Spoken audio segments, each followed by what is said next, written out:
చాలా మందికి ఎక్సర్సైజ్ విషయంలో ఎక్సర్సైజ్ చేయాలి, ఫిట్ గా ఉండాలి అని అవేర్నెస్ ఉంది, కానీ ఎక్సర్సైజ్ ఎలా చేయాలి ఏంటి అనే అవేర్నెస్ లేదు. సో ఎక్సర్సైజ్ అనేది బేసికల్ గా మనం ఎంత కరెక్ట్ గా చేస్తే అంత సేఫ్ అండ్ ఫిట్ గా అవుతాము.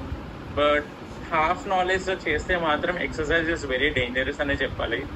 ఇంజరీస్ అందుకే అవుతాయి, చాలా కామన్ గా చూస్తూ ఉంటాం జిమ్ లో కానీ ఇంట్లో కానీ ఎక్సర్సైజ్ ద్వారా స్ట్రెయిన్ అవ్వడం.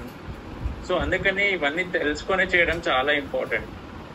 మేము యాజ్ అ ఫిజియోథెరపిస్ట్ గా ఏం చేస్తామంటే, వచ్చినప్పుడు యూజువల్లీ మెడికల్ కండిషన్స్ ని బట్టి క్లినికల్ గా ఎగ్జామిన్ చేసి ఏ మజిల్స్ స్ట్రాంగ్ గా ఉన్నాయి, ఏ మజిల్స్ వీక్ గా ఉన్నాయి, అవి క్లియర్ గా ఎగ్జామిన్ చేసిన తర్వాత ఒక ఎక్సర్సైజ్ ప్రోగ్రామ్ అనేది డిజైన్ చేస్తాం యూజువల్లీ.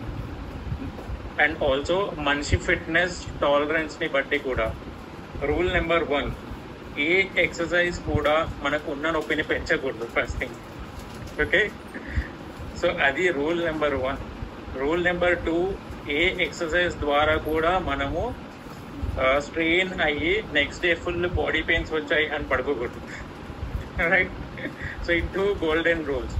అందుకనే మనిషి యొక్క టాలరెన్స్ చాలా ఇంపార్టెంట్. 100 పర్సన్స్ ఉన్నారు అంటే 100 పీపుల్ కి డిఫరెంట్ టాలరెన్స్ పవర్ ఉంటుంది, డిఫరెంట్ లెవెల్ ఆఫ్ ఫిట్నెస్ ఉంటుంది. వాళ్ళ టాలరెన్స్ ని బట్టే ఎక్సర్సైజ్ అనేది స్టార్ట్ చేయాల్సి వస్తుంది.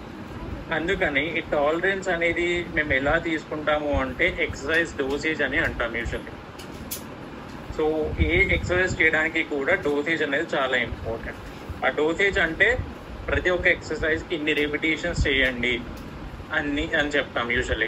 ఎన్నిసార్లు చేయండి, రోజుకి ఇన్ని రిపిటేషన్స్ చేయండి అని ఎందుకు చెప్తామంటే, బేసికలీ అలా చేస్తేనే ఆ ఎక్సర్సైజ్ యొక్క బెనిఫిట్ బాడీ మీద పడి బాడీ ఫిట్నెస్ లెవెల్ అనేది పెరుగుతుంది.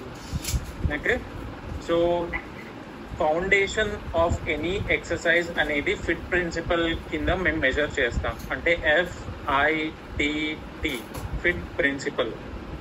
ఫిట్ Fలో ఫ్రీక్వెన్సీ, అంటే ఏదన్నా ఒక ఎక్సర్సైజ్ ఒక వారంలో ఎన్ని రోజులు చేయాలి, ఎన్ని నెలలు చేయాలనేది చాలా ఇంపార్టెంట్.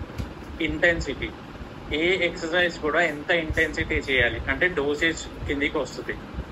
ఓకే, సో ఎన్ని రిపిటేషన్స్ చేయాలి, దానివల్ల నాకు ఎంత ఇంప్రూవ్మెంట్ వస్తుంది, నా మెడికల్ కండిషన్ ఎంత ఇంప్రూవ్ అవుతుంది, నా ఫిట్నెస్ ఎంత ఇంప్రూవ్ అవుతుంది, నా స్టామినా ఎంత ఇంప్రూవ్ అవుతుంది అనేది చాలా ఇంపార్టెంట్.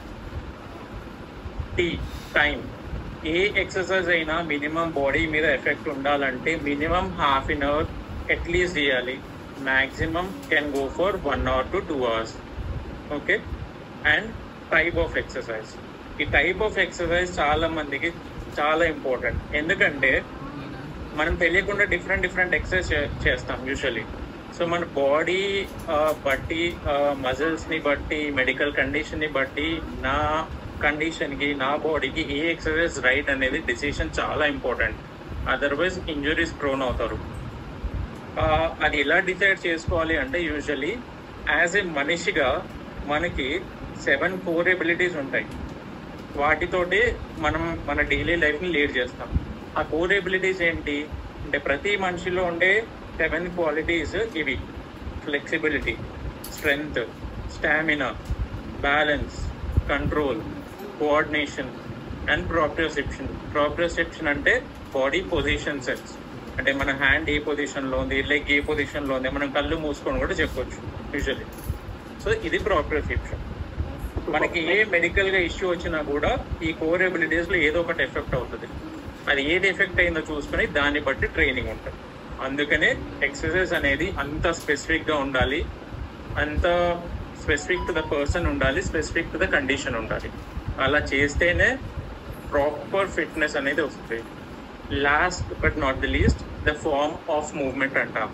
ఎక్సర్సైజ్ లో ఫార్మ్ కరెక్ట్ గా ఉండాలి, ఫార్మ్ కరెక్ట్ గా ఉండాలి అంటాం కదా, దాన్ని ప్యాటర్న్ ఆఫ్ మూవ్మెంట్ అంటారు. అంటే ఏ ఎక్సర్సైజ్ అయినా మూవ్మెంట్ కరెక్ట్ గా చేస్తున్నామా లేదా అనేది చాలా ఇంపార్టెంట్. ఆ మూవ్మెంట్ కరెక్ట్ గా చేయకపోతే అబ్నార్మల్ గా మజిల్ స్ట్రెయిన్ కానీ, లిగమెంట్ స్ట్రెయిన్లు కానీ, ఇంజురీస్ కానీ అవుతాయి. That's it. Thank you so much sir. So మనం ఇంకా డీప్ లెవెల్